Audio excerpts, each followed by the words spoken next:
Welcome to DRG Rogue Core. Currently sitting in the top 50 most wishlisted games on Steam, and myself having played the closed alpha for nearly a year at this point, I figured with it coming out soon, I'd make a beginner's guide to help the massive influx of players when it comes out to early access on May 20th.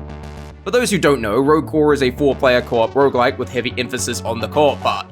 You really do need to work with your teammates to succeed, unlike others where you can just hoard all the items for yourself. You play as a team.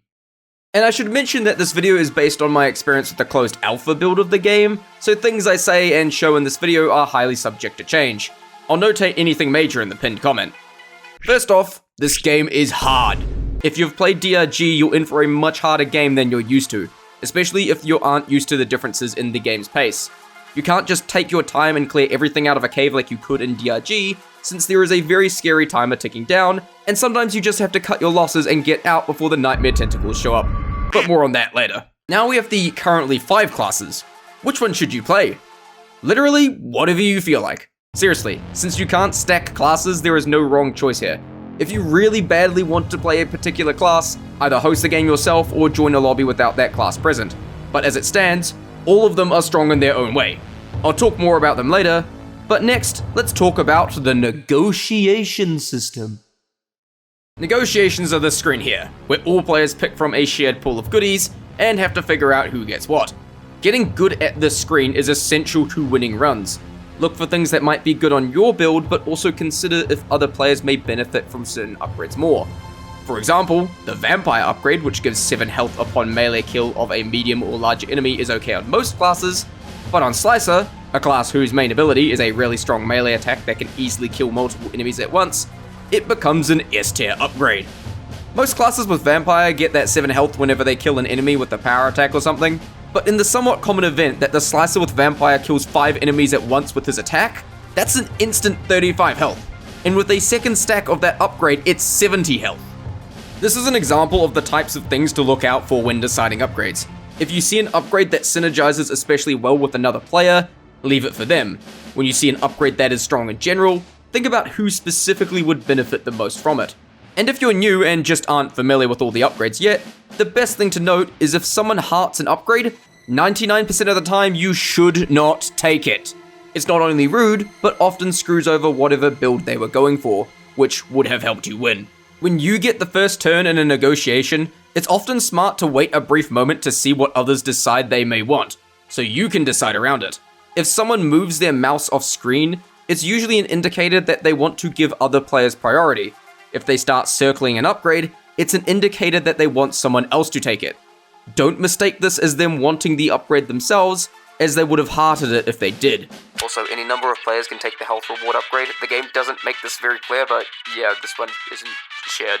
You need to get good at this system to do well, and the better the players in your lobby are, the less of a problem this becomes, as everyone is better at optimizing each other's builds. There's also a matter of when to upgrade. Most negotiations happen when enough Exponite is deposited into Alice and you all stand in the bubble for a few seconds, but a key thing to note is that you do not need to gather everyone for an upgrade as soon as an upgrade is available. Not everyone will be nearby, and trying to gather everyone up when it's inconvenient just wastes time, which is particularly important in this game. This flowchart made by Radial is a good idea of the mindset you should have with this. Upgrades never expire, and you can have multiple queued up at once. If it's not convenient to gather everyone up at the moment, just wait for a moment when it is. Like when you're all traveling together, get to the elevator, or are gathered around a point of interest. Still, pay attention to when this thing pops up on your screen. And when it does, look back and check to see if they're in a spot where you can jump in with everyone else to cash in the upgrades. Moving on from negotiations and Alice for the time being, there are 2 types of upgrades that aren't subject to the system. Those being the bio boosters and workbenches. One of each will always spawn on every stage, so you'll want to look for it before leaving. The bio boosters are affected by the bio booster decks that you have in your class, and the workbench allows you to enhance your class ability, upgrade a weapon you have, or get a new weapon. Again, these are guaranteed to spawn on every stage, so be on the lookout for them and check your terrain scanner to help you find them. If someone is hacking a bio booster, guard them. And when trying to carry the toolbox to the workbench, you can transport it faster by throwing it to other players. Doing things efficiently, of course, is good because of the scary timer. This frequently catches new players off guard, but I cannot emphasize enough how important it is to keep track of that timer. You'll know whenever the next swarm is due to hit, and you can plan around it by not starting events during a swarm, as the event itself triggers a swarm and therefore risks overlapping 2 swarms at once. But more importantly, you don't want to let that timer hit red before you begin booting the elevator. Once the timer hits red, an endless swarm will begin, and more importantly, these cosmic nightmare tentacles will spawn. They cannot be killed, only pushed back, and if they grab you, they'll try to drag you into the ground where you can't be revived until next stage. That's only if at least one of your teammates makes it on the elevator. Ideally, you want to try get every dwarf on the elevator, as any player that doesn't make it will need to be saved from a cocoon at the start of the next stage, which wastes time. But sometimes in a desperate moment, you will have to be the only dwarf that makes it. If any players are trapped, get them freed as fast as possible when the next stage starts. And I alluded to these earlier, but you also have the Expedite events. These will spawn in the caves and will take a bunch of time to do should you choose to engage with them, but succeeding will reward you with a large chunk of Expedite. Most of these do cause swarms, so you will need to be careful of that overlapping swarm thing I mentioned earlier. But especially on higher difficulties, don't get too greedy if you don't have the time to do an event. If it's about to go red and you know it can't be completed quickly, cut your losses and just go for the elevator. If an event triggers a swarm, that swarm will only end once the event is completed, which means you have an extra swarm to deal with if you leave it midway, risking having a triple swarm during the elevator sequence. Before starting an event, make sure your squad is near enough to assist you, or at least give them a heads up. Sometimes, if mid-event you notice the timer catching up, you can send one person to begin the elevator sequence, while the rest finish the event and catch up later. If you find the elevator but notice there's still a lot of time left, there's a good chance there's more stuff you may have missed. Check your terrain scanner for blank, unexplored spots. There may be an entire other cave after the one with the elevator. So yeah, time management is really important in this game. But now lastly, let's talk about the Reclaimer classes themselves. Like I said before, there really is no wrong class to play, but given you can't stack them, it's smart to get good at more than one of them. So here's some advice for each. Your ability to mark enemies for crit is strong, especially given how many upgrades synergize with crit. Remember that enemies marked with crit will be affected by damage from any player, not just you. When dealing with groups of enemies, it's sometimes smarter to just shoot the ground, so you can mark multiple enemies with crit at the cost of shorter duration should they leave the marked zone. For single high priority targets, you can just hit them directly to make it last longer. Either way, try to prioritize whatever enemies you think should die first. Seeking out enemies is also helped by the radar. This can clue you into what direction enemies are coming from, and when using the radar ping ability, it'll fire a pulse in the direction you're looking, pinging all enemies and various objects caught by it to your teammates. This is not only helpful to let teammates know exactly where a group of enemies is, but it can be used to find other objects hidden behind walls, such as ammo, armor, workbenches, boosters, and buckets. Dear God, there's more. No! Also, the radar can detect cave leeches, so if you notice a mysterious red dot with seemingly no enemy there, check the ceiling. Lastly, the spare ammo crate. This can be dropped and restores the same amount of ammo as a resupply, but only the ammo. This is restored every time you take a normal resupply, so get in the habit of chucking it down before taking a resupply. Even if you don't need it, it can be shared with a teammate and prevent them from needing to double dip. You'll often use the ammo crate on yourself, but watch for teammates with low ammo, as it can save them in a pinch. Slicer is the king of melee damage. The Slice ability is fast, can hit any number of enemies caught in its range, and can't friendly fire, making it good for clearing groups off teammates. Upgrades that synergize with melee damage are almost always really good on Slicer for obvious reasons. Slicer also has the Blitz ability, which is a short dash that can go in any direction, meaning it can be used to quickly dodge or as a double jump. But if you dash into a sloped surface at such an angle that you can't stand on it, you'll get sent a lot further than usual. So yes, Slicer can in fact trim.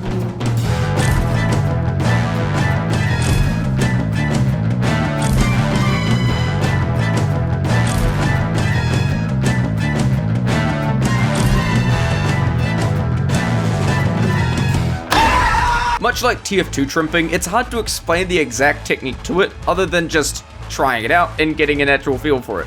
Once you start getting practice in, it'll feel very natural. You'll learn to spot trimpable pieces of terrain to get you around. Lastly, the projectile shield. This thing is a long cooldown but can save both you and your teammates when used right.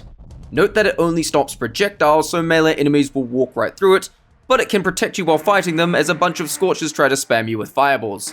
You can also just activate it near teammates and face towards the largest group of ranged enemies to give your squad some cover.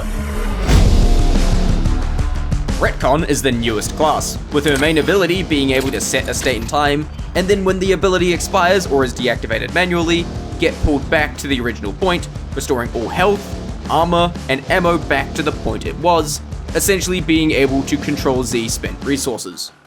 This means for a short time you can play incredibly recklessly, taking lots of damage, spending all your ammo, then walk back to have it all refunded. Just watch out, as losing all of your health and going down will cancel the ability entirely, so you can't be too reckless.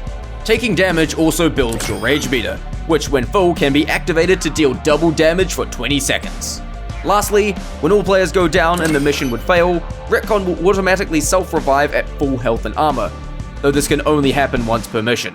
Retcon is about playing extremely aggressively in bursts. Weapons that can dump ammo really quickly work well on Retcon. Lead bursters and cluster grenades are very good on Retcon due to their high damage and how you can easily throw them all at once during time travel and get them refunded. As Retcon, keep in mind that any ammo you spend outside of time travel is ammo you won't be able to refund during time travel. So if your ammo is low, wait until you can use your ability to start using it, since you'll get more value out of it. You almost never throw grenades outside of time travel, as it stops you from being able to throw them all at once during time travel. When entering a new cave, it can be smart to activate, then run in guns blazing to kill any enemies like vomiters, boom ticks, and leeches in that area, then get teleported back and start exploring the room proper. Carried heavy objects, carried expedite, and what upgrades you have will get pulled back with you at the end of time travel. This can be useful to teleport a toolbox or a workbench, or if a bio booster is unlocked but in a pit, time travel, grab the booster, then walk back up. Upgrades that revolve around taking damage are especially good on Retcon due to her tendency to take lots of damage during time travel, only to undo the consequences. Ticking bomb is a good example, and stacking this a lot results in what my friends have called the cactus build. Guardian, true to his name, is the best protector in the squad. His concussive blast and repulsion field share a cooldown, and he also has an armor beacon that restores up to 50% of max armor to anyone inside the radius. Concussive blast is like a shotgun you fire from your hand, each projectile dealing damage and stun. This can be okay as a weapon, but works best to stop enemies in their tracks, and interrupt attacks. But the bread and butter of Guardian is his repulsion field. This creates a radius around Guardian that enemies will refuse to enter, making him and anyone in this radius immune to melee attacks. This does not stop ranged attacks, however, so those need to be looked out for. Obviously, this ability is great for holding your ground. It can take stress off yourself or teammates, help you go for safer revives, stop enemies trying to attack an objective by just standing on it and saying, "No, you do not go here." But it may be wise to prioritize ranged enemies, or having teammates do it. If you happen to find the Cadener field projector, its ability to block projectiles can cover that weakness should you know where they're coming from, in exchange for less damage. Upgrades that proc on stun are good on Guardian due to his innate ability to stun with concussive blast, and upgrades that revolve around standing still are stronger on Guardian due to repulsion field. Remember that while repulsion field will force enemies to back off and not melee you, they'll still be aggro to you, someone they can't attack, taking aggro off your teammates. Falconer has Jared the Bird. Once you fire out the bird, point it in the general area, and if it finds an enemy, it'll attack them. Each attack consumes a charge, and when either all charges are consumed, it fails to find any targets for a while, or you recall it manually, it'll come back to you and begin to recharge once back on your arm. The bird can be sent to revive a player, with this ability having a separate cooldown, and the Falconer herself can throw down an electric bubble that makes all players inside deal bonus electric damage. So the bird is good for providing extra cover fire and scouting out an area. It's especially good against threats like cave leeches, and it also deals shock damage, slowing enemies down and having synergies with other effects and upgrades. The bird has a tendency to see enemies that you didn't, so in a dark area, or with the invisible creeper's risk vector, it can be good at finding those enemies. Its ability to act independently from you allows you to send it in a direction as you focus on a different angle or something else entirely. It also effectively extends your reach, allowing you to easily save teammates from a leech across a room, or kill a boomtick spawner the second you have line of sight. Remote revive is also extremely strong in co-op. You just have to have line of sight to a down player to activate the ability. Its cooldown is short enough that you should use this frequently. The cooldown will only really be an issue when multiple teammates are down, or the same person goes down again shortly after. Even if the down player is near you, simply getting the bird to do it saves you from being stuck in the revive animation, allowing you to fully defend yourself while getting a teammate back up. It turns risky revives into incredibly safe ones. Finally, the electric dome is good for defensive holds with your team. Not much else to say here. Upgrades that synergize with electricity are great on Falconer due to having 2 innate methods of dealing shock damage. Jared the bird is your extra buddy, and you can also pet the bird. This is very important. Miscellaneous tips. The main suit ability is on Q, but the other 2 abilities each class comes with can also be bound to their own button. Look for these key bindings in the options to customize it. The efficient upgrades risk vector, which decreases upgrade cost by 15%, is more valuable the earlier you get it in a run, as it'll mean more upgrades over the course of a run. Yes, Falconer and Retcon are female dwarves, and yes, you can still put beards on them. The flare gun is the worst starting equipment, especially since unlike in DRG, the main mineral you want glows, so you can often ignore the flare gun. Unlike in DRG, cave leeches have a drool effect, making them easier to spot once you notice this. Use the terrain scanner to look inside structures before entering, as it may save you from even needing to fully explore it. Freezing the green bulk detonator as it dies will make it explode into big exponite chunks, which saves a lot of time compared to mining out the whole Not Crassus ball. And finally, you can annoy Omega by pressing this button. Do not press that button, Reclaimer.